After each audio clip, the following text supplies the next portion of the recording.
अब याद करिए, वोट दीजिए, ये हम नहीं कहेंगे कि छोटा वोट दीजिए। आज जो कोई काम नहीं करता है, आज जिसको पिछली बार जिता दिए वो एको को काम किया, कांग्रेस का था, कोई काम किया है आज तक है? अब कोई काम नहीं कहीं। अब इसके बाद जो इधर उधर है, कोई काम किया है? हम तो सब दिन काम करते हैं, आप इनको दीजिएगा तो यही बेचारा हमको बताएगा, हम जाएंगे, एक एक तरह से सब काम होता रहेगा। तो सब दिन काम है। देखिए, यही नहीं, आज तो चुनाव लड़ रहा है, इसके पहले भी जब भी पार्लियामेंट का असेंबली का शुरू होता है, ये सब आता है। अगर कहीं कोई दिक्कत होती है तुरंत बताता है, तुरंत उसके लिए हम लोग काम करते हैं। तो सब तरह का काम ये लोग करते हैं। तो इसीलिए तो हम आपको यही याद कराएंगे कि एक एक चीज के लिए सब तरह से, पूरे तौर पर सब तरह से काम हो रहा है।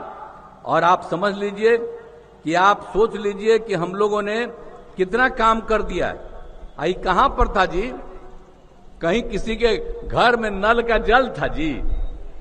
आप बोलिए, हम तो 15 में तय किया, 16 में जो तय कर दिया, हर घर नल का जल पहुंचा दिया। और हम लोगों ने पक्की गली नाली का भी निर्माण भी कराया है, और हर घर शौचालय, हर घर बिजली पहुंचा दिया है। हर तरह से हम लोग काम, बिजली भी सबके घर में पहुंचाए, हर को पानी पीने के लिए नल का जल, शौचालय, ताकि पखाना कहीं बाहर जाने की जरूरत नहीं है। ये सब काम हम लोग करवाए हैं। तो इस सारा काम जो हम लोग एक एक लोगों के हित में करते हैं, तो याद रखिएगा। और अब बात जान लीजिए, वो लोग कहां किसी को नौकरी दिया है जी? पहले किसको नौकरी मिलता था? अब आजकल हम लोग कुछ दिन साथ रखे हुए थे, तो हम ही बताए कि 10 लाख का नौकरी देने वाले हैं, तो वो अपना रहता आजकल बोलता है कि हम लोग इतना दिए, हम करवाए हैं। तब वही करवाया है। माता पिता थी, कोई किया है आज तक? अभी तो जो हम किए हैं उसी पर दावा करते रहता है कि वो किया है। कुछ क्या किया? सारा काम हम लोगों ने तय किया। और शिक्षकों की बहाली का भी था, तो यहां पर जो बैठे हुए आपके मंत्री जी हैं, उसी समय तय करके शुरू हो गया था। अब बाद में वो कहा कि हमको दे दीजिए, तो शिक्षा मंत्री दे दिए थे, और वो कुछ करता नहीं था, और कहता ही किए, कुछ किया है? लेकिन यहां पर कितना काम करा दिया हम लोगों ने। हमने तय किया था, एक तो 2005 से लेकर के 2020 तक में 8 लाख लोगों को सरकारी नौकरी हम लोगों ने दे दिया, और लाखों लोगों को रोजगार दिया। और हम लोगों ने जो तय कर दिया था 7 निश्चय 2 में कि 10 लाख नौकरी देंगे और 10 लाख रोजगार देंगे, तो वही काम हम लोगों ने शुरू किया। 4 लाख लोगों को नौकरी हो गया, 1 लाख का करीब करीब हो जाने वाला है अभी, और उसकी बहाली जारी है, हो जाएगा बहुत जल्दी। और 3 लाख का सृजन किया गया, वो भी जल्दी हो जाएगा। तो अगला साल जब तक हम लोग हैं, तब तक तो 10 लाख तो हम पूरा ही कर देंगे, हो सकता है उससे भी ज्यादा होगा। और रोजगार भी 5 लाख लोगों को, तो सबको न मौका मिला है। आज आप समझ लीजिए, याद करिए कि हम तो स्वयं सहायता समूह बनाए। देश भर में स्वयं सहायता समूह था, बिहार में भी थोड़ा बहुत था। आज जब हम एमपी थे, अब इनको याद होगा, हम तो सब जगह घूमते रहते थे, और देखते थे कि स्वयं सहायता समूह दूसरे राज्यों में काफी है। और जब यहाँ 5 में आ गए तो हम घूमने लगे, देखा कि हमारे यहाँ बड़ा कम है। तो हम लोगों ने कहा महिलाओं के लिए न है स्वयं सहायता समूह, तो हमने ले लिया, विश्व बैंक से कर्ज लेकर के हमने स्वयं सहायता समूह शुरू करा दिया। और जानते हैं कि जो स्वयं सहायता समूह की संख्या बढ़ाने लगी, हम लोगों ने तय कर दिया था कि 10 लाख से भी ज्यादा करेंगे।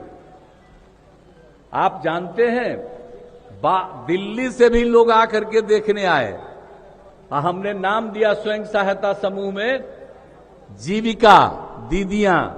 जीविका दीदी कह रहे थे, तो दिल्ली से आकर के देखे, तो यहां देख करके कहे कि यहां बड़ा स्वयं सहायता समूह का काम हो रहा है, आज जीविका दीदी नाम दिए हैं। तो वो लोग कहे कि हम लोग देश भर में आजीविका करेंगे। आप सोच लीजिए कि बिहार की जीविका और देश में आजीविका, यानी बिहार की जीविका ही देश में जा रही है, आजीविका हो रही है। तो एक एक काम हुआ, कितनी महिलाएं हैं उसमें। हम तो सब जगह ना घूमते हैं जी, तब महिलाएं हैं सब जगह, हम कहां नहीं जाते हैं। हर साल सब जगह जाकर के देखते हैं कि वो कितना काम करती है और कितना अच्छा काम कर रही है, सबके लिए और ज्यादा काम करते हैं। और कितना है मुस्लिम समुदाय की महिलाएं कितनी है, उस सब में काम करती है और सबसे जाकर के बात सुनते हैं। अब पहले कोई महिला बोल नहीं पाती थी, अब आजकल कितना बढ़िया भाषा बोलती है, चाहे हिंदू हो या मुस्लिम, सारी महिलाएं उसमें। तो हम तो आपको याद कराना चाहते हैं कि हर तरह का काम हम लोगों ने किया है, हम मुस्लिम के लिए भी किया है। आप समझ लीजिए स्वयं सहायता समूह की संख्या हो गई 10,51,000 और जीविका दीदियों का नाम किया, उनकी संख्या 1,31,00,000। अब शहरी क्षेत्रों के लिए भी हम लोगों ने शुरू कर दिया स्वयं सहायता समूह। और जीविका दीदी का कितनी संख्या बढ़ेगी, अब जरा बोलिए तो। और सबका इंतजाम कर रहे हैं, तब पढ़ाई का, सबके इंतजाम का, सब तरह का काम करते हैं। तो इसीलिए सब तरह का काम और अल्पसंख्यक समाज के लिए तो हमने पहले बता ही दिया कि 8,000 कब्रिस्तान की घेराबंदी कर दी गई, कितना तरह का काम कर दिया गया, एक एक तरह का काम किया है। अब आप समझ लीजिए, आप तलाकशुदा मुस्लिम महिलाएं जो हैं, तलाकशुदा हो जाती है, उसको हम लोग मदद कर रहे हैं सुविधा के लिए। और उनको पहले परित्यक्ता सहायता योजना 10,000 था, जिसको बढ़ा करके हम लोगों ने 15,000 कर दिया, ताकि उसको सब कोई छोड़ देता है, रहती है पड़े हुए तब। तो सब तरह से हम लोगों ने काम किया है, इसको याद रखिए। हर तरह से सब काम हुआ है। तो इसीलिए सब जगह की चीज है। आप जानते हैं सरकार द्वारा मदरसा के शिक्षकों को सरकारी शिक्षकों के बराबर वेतन और अन्य सुविधाएं दी जा रही है। पहले नहीं ना मिलता था, हमने पहले भी बताया। अब सबको पैसा दे रहे हैं हम लोग। तो ये सब तरह का काम किया। अब पूर्णिया में क्षेत्रीय कार्यालय खोला गया है। पूर्णिया, सहरसा, भागलपुर कमिश्नरी में मदरसे में पढ़ने वाले बच्चे लाभान्वित होते हैं। और सुन्नी असिया वक्फ बोर्ड का निर्माण यहाँ कितना ज्यादा हुआ। तो सब तरह से हम तो यहाँ पर क्या, पूरे बिहार में अनेक जगहों पर किए। तो ये सब जरा देखिए ना भाई कि मुस्लिम समुदाय के लोगों को भी चारों तरफ हम लोग कितना काम करते हैं। तो हम तो यही कहेंगे कि जरा आप लोग याद नहीं करते हैं, याद करके बता दीजिए और तब जाकर के सोचिएगा कि अगली बार चुनाव है तो आप लोग भी यहां पर लोगों को वोट दीजिए। हम लोगों ने बहुत काम किया है और किशनगंज के लिए बहुत सारा विस्तार का काम किया है। जहां कहीं भी कोई इंजीनियरिंग कॉलेज, पॉलिटेक्निक संस्थान, महिला आईटीआई सब तरह के चीजों का इस्तेमाल किया है। जीएनएम संस्थान, पैरामेडिकल कॉलेज, कौन काम नहीं किए हुए हैं। जननायक कर्पूरी ठाकुर अत्यंत पिछड़ा वर्ग का। फिर किशनगंज जिले में मोतिहारी में अनुसूचित जनजाति आवासीय विद्यालय, अनुसूचित जाति आवासीय विद्यालय, ये सब तरह का काम हम लोगों ने करवाया है। तो कौन तरह का काम हम लोग छोड़ रहे हैं। सड़क और पुल पुलिया का निर्माण, एक एक चीज को याद रखिए। और आपके बीच में आ रहे हैं तो यहां पर भी हम आते जाते नहीं रहते हैं। यहां पर भी बहुत सा काम हुआ। स्वास्थ्य के केंद्र में, क्षेत्र में ठाकुरगंज और दिग्घल बैंक प्रखंड में सामुदायिक स्वास्थ्य केंद्र बना। यहां पर ठाकुरगंज में पॉलिटेक्निक संस्थान की स्थापना की गई। ठाकुरगंज में आईटीआई की स्थापना की गई। और पथों और पुलों का निर्माण अनेक जगह पर किया गया है। और बिजली के लिए सब काम किया जा रहा है। तो बिजली के क्षेत्र में सब कुछ किया जा रहा है। एक विद्युत ग्रिड और ग्रिड सब स्टेशन और 3 पावर सब स्टेशन का आप ही के एरिया में करवा दिया है। और बाढ़ से सुरक्षा क्षेत्र के लिए ठाकुरगंज विधानसभा क्षेत्र में बूढ़ी कनकई नदी, मेची नदी, रतवा नदी के दोनों तटबंधों पर कटाव निरोधक कार्य कराया गया है। तो ये सब काम किया है। अब पंचायत सरकार भवन तो सब जगह बना रहे हैं, यहां भी 6 बना। हम आपको बता देते हैं कि अगले साल के अंत तक हर जगह पंचायत सरकार भवन भी बन जाएगा। तो हर तरह का काम, और अभी हमने कहा कि किसी तरह की कोई दिक्कत होगी उसको हम लोग पूरा करेंगे।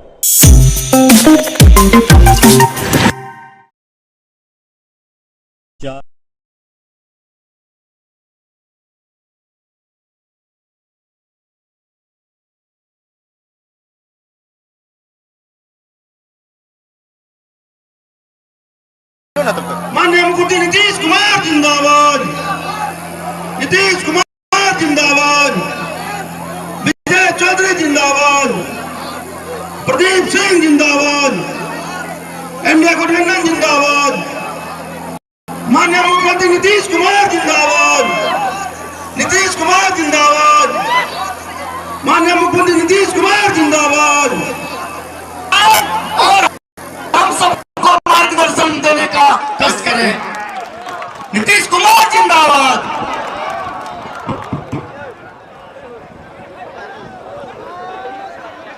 कार्यक्रम की अध्यक्षता कर रहे अररिया जिला अध्यक्ष भाजपा के श्री आदित्य नारायण झा जी और मंच के संचालनकर्ता श्री आशीष पटेल जी, एनडीए और भाजपा के हम लोगों के उम्मीदवार श्री प्रदीप सिंह जी, यहाँ कार्यक्रम में उपस्थित माननीय मंत्री जल संसाधन विभाग श्री विजय चौधरी जी, माननीय विधायक सिटी श्री विजय कुमार मंडल जी, माननीय विधायक रानीगंज श्री अजमित ऋषिदेव जी, माननीय विधायक नरपतगंज श्री जयप्रकाश यादव जी, माननीय विधायक फारबिसगंज श्री मंचन केसरी जी, माननीय विधायक बनमंकी श्री कृषि कुमार ऋषि जी, माननीय पूर्व मंत्री श्री मंजर आलम साहब जी, माननीय पूर्व विधायक श्री परमानंद ऋषिदेव जी,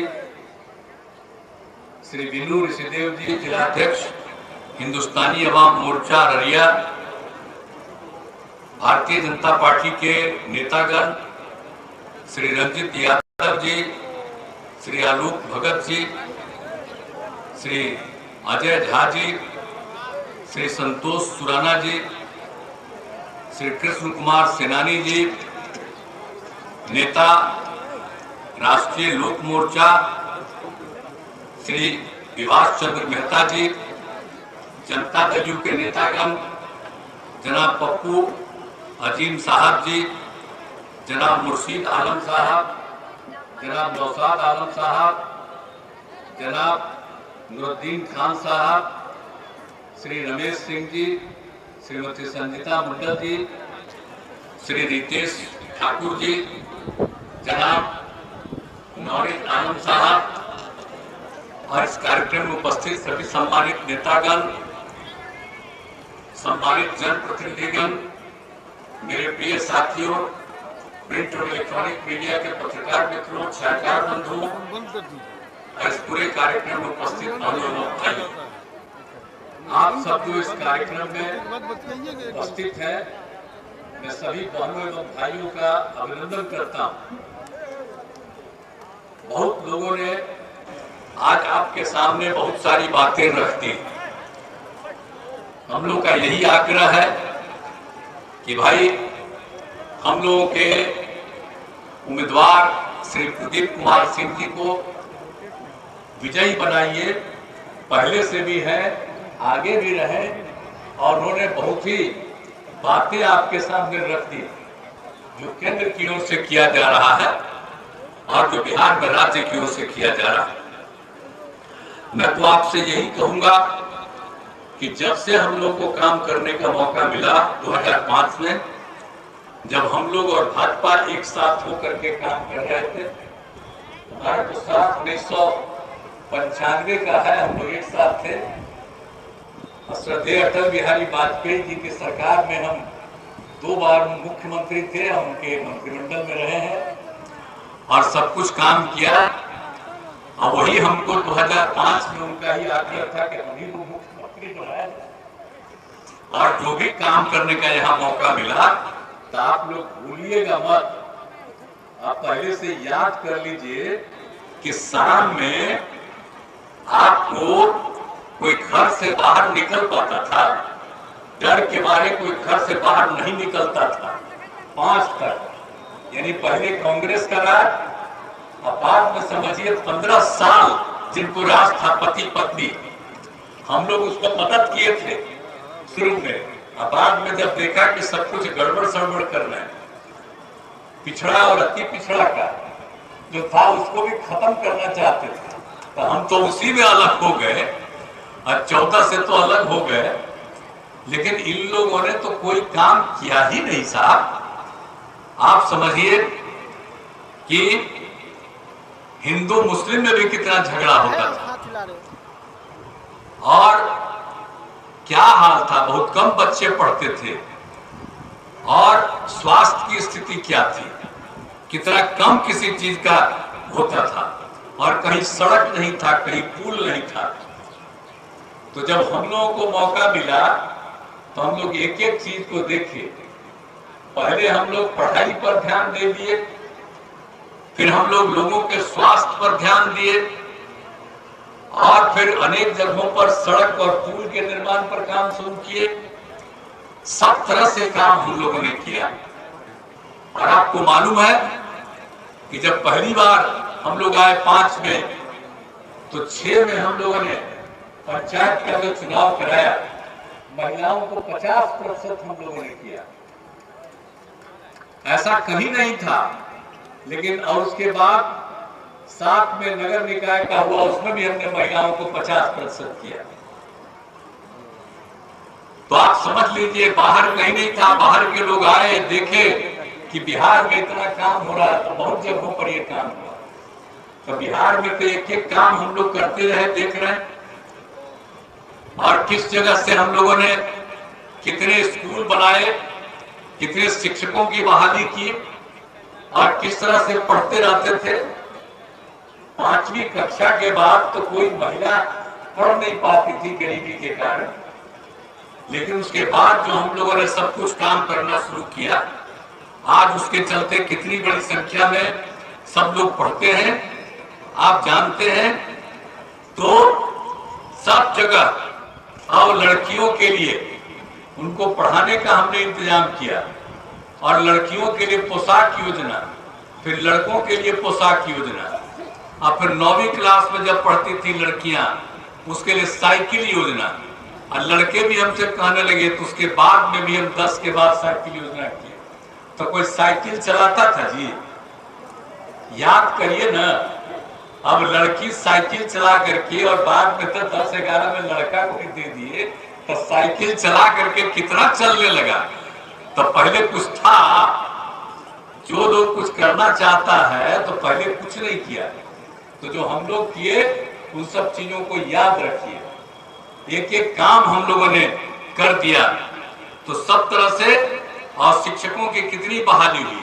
तो लोग हक मांगा इसलिए जेल चले गए, क्योंकि 1,36,000 करोड़ अगर उन्होंने दे दिया होता तो झारखंड की आज का कल कुछ और ही होती। अपना हक मांगेंगे तो ये लोग जेल में डालेंगे, अपना हक मांगेंगे ये लोग केस करेंगे, अपना हक मांगेंगे ये लोग लाठी चलाएंगे। तो आप अपने आप से, अपने अंतर मन से सोचिए कि लाठी खाने को क्या आप तैयार हैं? आप अपना हक आराम से जाने देंगे? आपकी आवाज नहीं आ रही है मुझे लगता है कि आपको अपने भविष्य की कोई चिंता नहीं है। आप चाहते हैं कि जिस तरीके का हम अभी प्रताड़ना झेल रहे हैं, आप फिर से वही देखेंगे। तो आप जोश में सब लोग बोलिए कि क्या आपको अपना झारखंड बचाना है कि नहीं बचाना है? जोर से बोलिए, आपको अपना झारखंड बचाना है कि नहीं बचाना है? जोर से बोलिए, आपको अपना झारखंड बचाना है कि नहीं बचाना है? तो इसके लिए आपको हमारे इस लोकसभा चुनाव में और उपचुनाव में इंडिया गठबंधन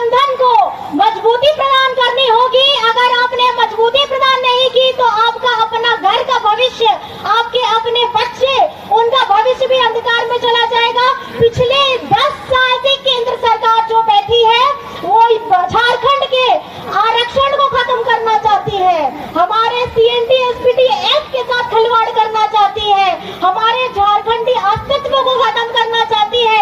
अगर आप चाहते हैं अपना अस्तित्व बचाना तो आपको कमर कस लेना है, क्योंकि खैरात में कोई चीज तो नहीं ही मिलती है, ये आप सभी को पता है। और मुझे एक और चीज कहना है, इतनी योजनाएं झारखंड में हेमंत जी के द्वारा चलाई गई, आज हमारे माननीय मुख्यमंत्री चंपई सोरेन जी उसको आगे बढ़ा रहे हैं, जिनको बहुत मैं अपने मन से धन्यवाद देती हूँ कि बहुत सफलतापूर्वक वो अपने काम को आगे बढ़ा रहे हैं। लेकिन अब आप ही सोचिए कि सर्वजन पेंशन की योजना भाजपा वाले कहते हैं कि हमने दिया, लेकिन आपको मैं बता दूं सर्वजन पेंशन की योजना झारखंड में हेमंत सोरेन जी के द्वारा लाया गया। अबुआ आवास की योजना आपके हेमंत द्वारा लाया गया। सावित्रीबाई फुले की योजना आपके हेमंत दादा के द्वारा लाया गया। और यहाँ कृषि ऋण माफी की योजना आपके दादा के द्वारा लाया गया। बहुत लंबी लिस्ट है, बताने चलूं तो रात हो जाएगा।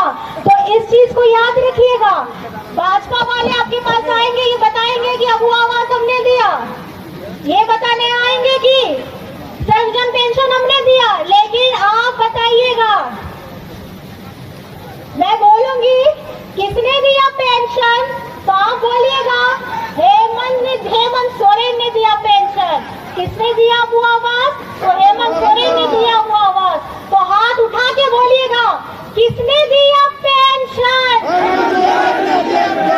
किसने दिया पेंशन, किसने दिया पेंशन, किसने दिया अबुआ आवास।